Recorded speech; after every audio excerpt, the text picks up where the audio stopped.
ನಮಸ್ಕಾರ, ನೀವು ನೋಡ್ತಾ ಇರೋದು ಸಿಜೆ ಕರ್ನಾಟಕ ನ್ಯೂಸ್. ವಿಜಯಪುರ ಜಿಲ್ಲೆಯ ಆಲಮೇಲ ತಾಲೂಕಿನ ಎಕೆ ನಂದಿ ಪ್ರೌಢಶಾಲೆಯಲ್ಲಿ 1984-85ನೇ ಸಾಲಿನ ಎಸ್ಎಸ್ಎಲ್ಸಿ ವಿದ್ಯಾರ್ಥಿಗಳಿಂದ ಗುರುವಂದನಾ ಕಾರ್ಯಕ್ರಮ ಹಾಗೂ ಸ್ನೇಹ ಸಮ್ಮಿಲನ ಕಾರ್ಯಕ್ರಮ ನಡೆಯಿತು. ಜಗನ್ಮಾತೆ ದೇವಿ ಮಂದಿರದಿಂದ ಶಿಕ್ಷಕರನ್ನು ರಥದಲ್ಲಿ ಗುರು ಸಂಸ್ಥಾನ ಹಿರೇಮಠ ಆಲಮೇಲ ವೇವಿಕೆಯವರೆಗೆ ಮೆರವಣಿಗೆಯ ಮೂಲಕ ಸಂಭ್ರಮದಿಂದ ಕರೆತಂದು ಆರತಿ ಮಾಡಿ ಹೂಮಳೆಯೊಂದಿಗೆ ಅದ್ಧೂರಿಯಾಗಿ ಸ್ವಾಗತಿಸಿದರು. ಇದೇ ವೇಳೆ ವಿದ್ಯಾರ್ಥಿಗಳು ತಮ್ಮ ಬಾಲ್ಯದ ಜೀವನದ ಬಗ್ಗೆ, ಗುರು ಶಿಷ್ಯರ ಬಾಂಧವ್ಯದ ಬಗ್ಗೆ, ಕಳೆದ ಕ್ಷಣಗಳನ್ನು ನೆನಪಿಸಿಕೊಂಡು ತಮ್ಮ ಬದಲಾದ ಜೀವನ ಕುರಿತು ತಿಳಿಸಿ ಗುರುಗಳಿಗೆ ನೆನಪಿನ ಕಾಣಿಕೆಯೊಂದಿಗೆ ಸನ್ಮಾನಿಸಿದರು. ಈ ಕಾರ್ಯಕ್ರಮದಲ್ಲಿ ಆಲಮೇಲ ಪಟ್ಟಣದ ಹಾಗೂ ಸುತ್ತಮುತ್ತಲಿನ ಗ್ರಾಮಗಳ ಹಿರಿಯರು, ವಿದ್ಯಾರ್ಥಿಗರು, ಶಿಕ್ಷಕರು ಇನ್ನಿತರರು ಭಾಗಿಯಾಗಿದ್ದರು.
ಮುಕ್ತಿರ್ಪ್ರದಾತಾಚ ತಸ್ಮೈ ಶ್ರೀ ಗುರುವೇ ನಮಃ ಎನ್ನುತ್ತಾ ಇವತ್ತಿನ ಈ ಕಾರ್ಯಕ್ರಮದ ವೇದಿಕೆಯ ಮೇಲೆ ಆಸೀನರಾದ ಧರ್ಮಗುರು ಹಾಗೂ ವಿದ್ಯಾಗುರುಗಳ ಪಾದಕಮಲಗಳಿಗೆ ಪಡಮೊಟ್ಟು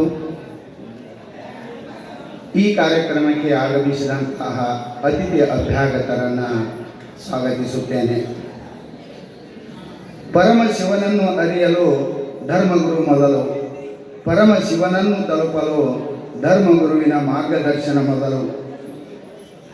ಧರ್ಮಗುರುವಿಲ್ಲದೆ ಧರ್ಮವನ್ನರಿಯಲು ಸಾಧ್ಯವಿಲ್ಲ ಎಂಬಂತೆ ಮಾನವ ಧರ್ಮಕ್ಕೆ ಜಯವನ್ನು ತರಲು ಶ್ರಮಿಸುತ್ತಿರುವ ನಮ್ಮೆಲ್ಲರ ಕರೆಗೆ ಓಗೊಟ್ಟು ಇವತ್ತಿನ ಈ ಕಾರ್ಯಕ್ರಮದ ದಿವ್ಯ ಸಾನ್ನಿಧ್ಯವನ್ನು ವಹಿಸಿರುವಂಥ ಶ್ರೀ ಗುರು ಸಂಸ್ಥಾನ ಹಿರೇಮಠದ ಪೀಠಾಧಿಪತಿಗಳಾದ ಪರಮ ಪೂಜ್ಯ ಶತಸ್ಥಲ ಬ್ರಹ್ಮಿ ಶ್ರೀ ಚಂದ್ರಶೇಖರ ಶಿವಾಚಾರ್ಯರ ಪವಿತ್ರ ಪಾದ ಕಮಲಗಳಿಗೆ ಹಣೆಮಣಿದು ನನ್ನ ಹಾಗೂ ನನ್ನೆಲ್ಲ ಬಾಲ್ಯ ಸ್ನೇಹಿತರ ಪರವಾಗಿ ತುಂಬು ಹೃದಯದ ಸ್ವಾಗತವನ್ನು ಕೋರುತ್ತೇನೆ.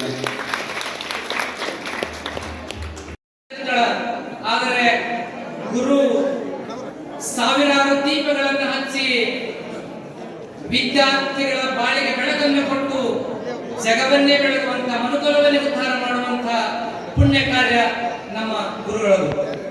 ಈ ಸಂದರ್ಭದಲ್ಲಿ ನಾನು ಎಲ್ಲ ಗುರುಗಳು ಒಂದೇ ಒಂದು ನಿಮಿಷದಲ್ಲಿ ಮುಗಿಸ್ಬಿಡ್ತೀನಿ.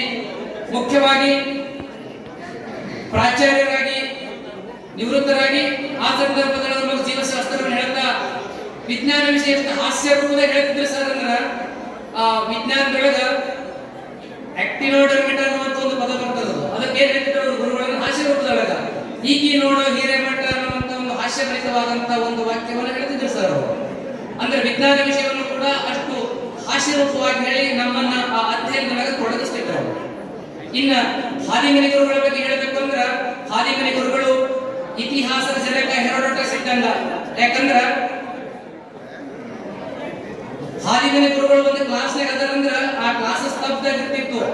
ಯಾವುದೋ ಒಂದು ಕ್ಲಾಸ್ ಬಂದದ ಒಟ್ಟ ಮಾತಿಲ್ಲ ಅಂದ್ರೆ ಅಲ್ಲಿ ಹಾದಿಮನಿ ಸರ್ ಹಾರಂದಾಗ ಆಗ್ತಾ ಅಷ್ಟು ಸ್ಟ್ರಿಕ್ಟ್ ಆಗಿದ್ರು ಅವರು. ಹಾದಿಮನಿ ಗುರುಗಳು ವರ್ಗ ಕೋಣೆಯನ್ನು ಪ್ರವೇಶ ಮಾಡಿದ್ರು ಅಂದ್ರ ನಾವ್ಯಾರು ಕೆಮ್ಮಂಗಿಲ್ಲ, ಸೀರಂಗಿಲ್ಲ, ಕೈ ಇಲ್ಲ, ಕೋಸಿಲ್ಲ, ಏನಿಲ್ಲ. ಯಾಕಂದ್ರ ಅಷ್ಟು ಸ್ಟ್ರಿಕ್ಟ್ ಇದ್ರು ಅವರು. ತಮ್ಮ ಜನ್ಮ ಸಾರ್ಥಕ ಮಾಡಿಕೊಳ್ಳಬೇಕೆಂಬ ಸದುದ್ದೇಶದಿಂದ ನಾನಾ ಕಡೆಗಳಿಂದ ಆಗಮಿಸಿರುವ ನನ್ನ ಎಲ್ಲಾ ಸ್ನೇಹಿತ ಬಳಗದವರೇ, ಗುರು ಎಂಬ ಪದ ಬಹಳ ತೂಕವುಳ್ಳದು. ಸೌರವ್ಯೂಹದಲ್ಲಿ ಅತ್ಯಂತ ದೊಡ್ಡ ಗುರು ಗ್ರಹ ದೊಡ್ಡದು. ದೇವಾನು ದೇವತೆಗಳಿಗೂ ಗುರು ಬೇಕೇ ಬೇಕು. ಎಂತೆಂಥ ಕಿರೀಟವಂತ ಮಹಾರಾಜರು ಕೂಡ ಗುರುವಿನ ಪಾದಕ್ಕೆ ಬೀಳಲೇಬೇಕು.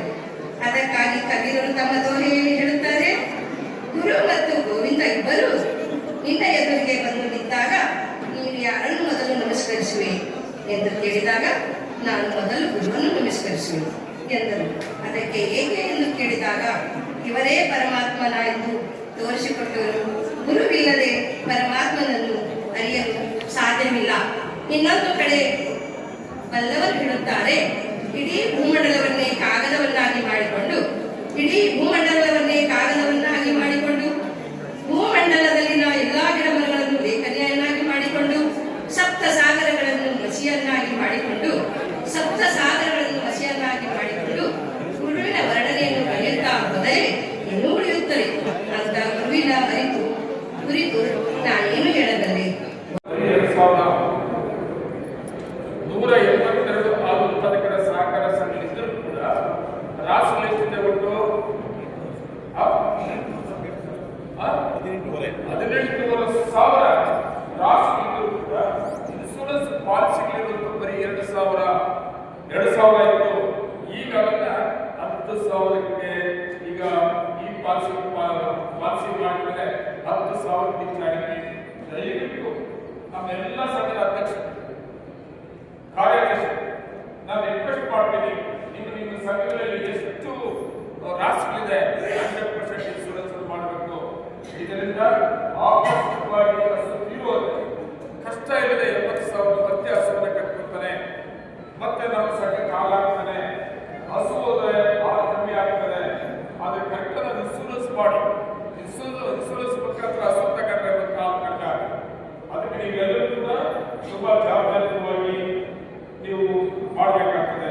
ಇದು ಇನ್ಶೂರೆನ್ಸ್ ಪಾಲಿಸಿಗಳೇ ಮಾಡೋದು. ಆಮೇಲೆ ಸ್ಥಿರ ಸಂಜೀವಿನಿ ಇವು ಮಹಿಳಾ ಸಂಘಗಳಿಗೆ ಈಗಾಗಲೇ 70 ಲಕ್ಷ ಅನುದಾನದಲ್ಲಿ ನಮ್ಮ ಒಕ್ಕೂಟದ 2,15,00,000 ನಾವು ಮಹಿಳಾ ಸಂಘಗಳಿಗೆ ನಮ್ಮ ಕಡೆಯಿಂದ ಸೇರಿ, ಅವರ ಜೊತೆಗೆ ರಬ್ಬರ್ಗೆ ಕೊಡ್ತೀವಿ 50% ಅಲ್ಲಿ, ಆಮೇಲೆ ಮೇವುಗಳ ಯಂತ್ರ ಕೊಡ್ತೀವಿ, ಮತ್ತೆ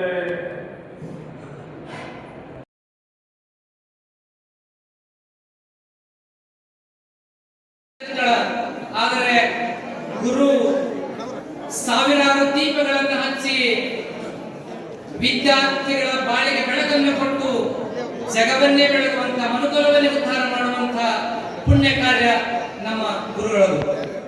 ಈ ಸಂದರ್ಭದಲ್ಲಿ ನಾನು ಎಲ್ಲ ಗುರುಗಳಿಗೂ ಒಂದೇ ಒಂದು ನಿಮಿಷದಲ್ಲಿ ಮುಗಿಸ್ಬಿಡ್ತೀನಿ. ಮುಖ್ಯವಾಗಿ ಪ್ರಾಚಾರ್ಯರಾಗಿ ನಿವೃತ್ತರಾಗಿ ಆ ಸಂದರ್ಭದಲ್ಲಿ ಜೀವಶಾಸ್ತ್ರವನ್ನು ಹೇಳ್ತಾ ವಿಜ್ಞಾನ ವಿಷಯ ಹಾಸ್ಯ ರೂಪದಾಗ ಹೇಳ್ತಿದ್ರು ಸರ್. ಅಂದ್ರ ಆ ವಿಜ್ಞಾನದೊಳಗ ಆಕ್ಟಿನೋಡರ್ಮಿಟ ಅನ್ನುವಂತ ಒಂದು ಪದ ಬರ್ತದೆ. ಅದಕ್ಕೆ ಏನ್ ಹೇಳ್ತಿದ್ರು ಗುರುಗಳನ್ನು ಹಾಸ್ಯ ರೂಪದೊಳಗ ಈಕಿ ನೋಡೋ ಹಿರೇಮಠ ಅನ್ನುವಂತ ಒಂದು ಹಾಸ್ಯಭರಿತವಾದಂತಹ ಒಂದು ವಾಕ್ಯವನ್ನು ಹೇಳ್ತಿದ್ರು ಸರ್ ಅವರು.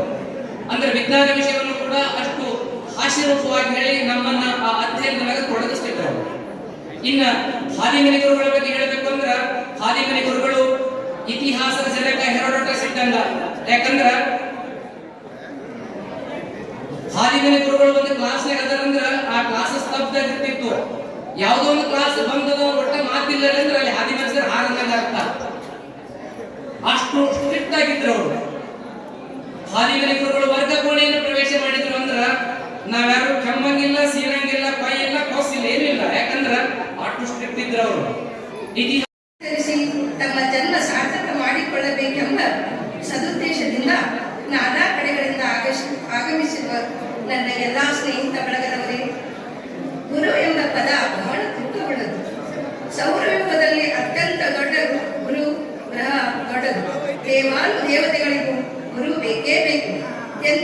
ಕಿರೀಟ ಹೊತ್ತ ಮಹಾರಾಜರು ಕೂಡ ಗುರುವಿನ ಪಾದಕ್ಕೆ ಬೀಳಲೇಬೇಕು. ಅದಕ್ಕಾಗಿ ಕಬೀರರು ತಮ್ಮ ದೋಹೆಯಲ್ಲಿ ಹೇಳುತ್ತಾರೆ, ಗುರು ಮತ್ತು ಗೋವಿಂದ ಇಬ್ಬರು ನಿನ್ನ ಎದುರಿಗೆ ಬಂದು ನಿಂತಾಗ ನೀನು ಯಾರನ್ನು ಮೊದಲು ನಮಸ್ಕರಿಸುವೆ ಎಂದು ಕೇಳಿದಾಗ ನಾನು ಮೊದಲು ಗುರುವನ್ನು ನಮಸ್ಕರಿಸುವೆ ಎಂದರು. ಅದಕ್ಕೆ ಏಕೆ ಎಂದು ಕೇಳಿದಾಗ ಇವರೇ ಪರಮಾತ್ಮನ ಎಂದು ತೋರಿಸಿಕೊಟ್ಟವರು. ಗುರುವಿಲ್ಲದೆ ಪರಮಾತ್ಮನನ್ನು ಅರಿಯಲು ಸಾಧ್ಯವಿಲ್ಲ. ಇನ್ನೊಂದು ಕಡೆ ಬಲ್ಲವರು ಹೇಳುತ್ತಾರೆ, ಇಡೀ ಭೂಮಂಡಲವನ್ನೇ ಕಾಗದವನ್ನಾಗಿ ಮಾಡಿಕೊಂಡು ಭೂಮಂಡಲದಲ್ಲಿನ ಎಲ್ಲಾ ಗಿಡಮರಗಳನ್ನು ಲೇಖನಿಯನ್ನಾಗಿ ಮಾಡಿಕೊಂಡು ಸಪ್ತ ಸಾಗರಗಳನ್ನು ಮಸಿಯನ್ನಾಗಿ ಮಾಡಿಕೊಂಡು ಗುರುವಿನ ವರ್ಣನೆಯನ್ನು ಕಲಿಯುತ್ತಾ ಹೋದರೆ ಇನ್ನೂ ಉಳಿಯುತ್ತದೆ ಅಂತ ಗುರುವಿನ ಕುರಿತು ನಾನೇನು ಹೇಳಬಲ್ಲೆ. ಯಾಕಂದ್ರೆ ನಿಜವಾಗ್ಲೂ ಬಹಳ ವರ್ಷದಿಂದ ಕೂಡಿರಿ, ಅಷ್ಟೆಲ್ಲ ಎಷ್ಟೆಷ್ಟು ದೂರದಿಂದ ಸೇರಿ ಇಂಥ ಅದ್ಭುತವಾಗಿರುವಂಥ ಕಾರ್ಯಕ್ರಮ ಮಾಡುವಂಥ ಮನಸ್ಸು ಮಾಡಿದ್ದೀರಿ. ಯಾಕಂದ್ರೆ ಇದು ನನ್ನ ತಿಳಿದ ಹಾಗೆ ಮಾದರಿಯ ಕಾರ್ಯಕ್ರಮ ಅಂತಂದ್ರೂ ಕೂಡ ತಪ್ಪಾಗಲಿಕ್ಕಿಲ್ಲ. ಇಲ್ಲಿ ಎರಡನ್ನ ಖುಷಿ ಪಡುವಂತ ಕಾರ್ಯಕ್ರಮ ಅಂತ ಹೇಳ್ಬೋದು. ಏನು ಅಂತಂದ್ರೆ ಇವತ್ತಿನ ದಿನಮಾನದೊಳಗ ನಮ್ಗ ಗುರುಗಳು ಒಳ್ಳೆಯವರು ಸಿಗ್ಬೋದು, ಶಿಷ್ಯರು ಒಳ್ಳೆಯವರು ಸಿಗೋದು ಬಹಳ ಕಷ್ಟ ಅದ. ಬಹುಶಃ ನೀವು ಶಿಷ್ಯರಷ್ಟೇ ನಮ್ಗೆ ಇಂತಹ ಶಿಕ್ಷಕರ ಕೈ ಕಲ್ತೇವಲ್ಲ ಅಂತ ಅಭಿಮಾನ ಪಡೋದ್ರ ಜೊತೆಗೆ ಶಿಕ್ಷಕರು ಅಭಿಮಾನ ಪಡ್ಬೇಕಾಗ್ಯದ. ನಿಮ್ಮಂತ ವಿದ್ಯಾರ್ಥಿಗಳಿಗೆ ಕಲಿಸೇವನವ ಅಂತ ತಿಳ್ಕೊಂಡು ಅವರು ಕೂಡ ಹೆಮ್ಮೆ ಪಡುವಂತ ಕಾರ್ಯಕ್ರಮ ಇದು ಅಂತ ಅನಿಸ್ತದೆ ನನಗೆ. ಯಾಕಂದ್ರೆ ಒಂದು ಸಂದರ್ಭ, ನನ್ನ ಸಮಯ ಬಹಳ ಆಗಿದೆ, ನೀವೆಲ್ಲ ಉತ್ಸಾಹದಿಂದ ಈ ಕಾರ್ಯಕ್ರಮ ಮಾಡಿ ನೋಡಿದ್ರೆ ಬಹಳ ಖುಷಿ ಅನಿಸ್ತದೆ. ಒಂದು ಸಣ್ಣ ಉದಾಹರಣೆ ಹೇಳಿ ನನ್ನ ಮಾತನ್ನ ಮುಗಿಸ್ತೀನಿ. ಒಬ್ಬ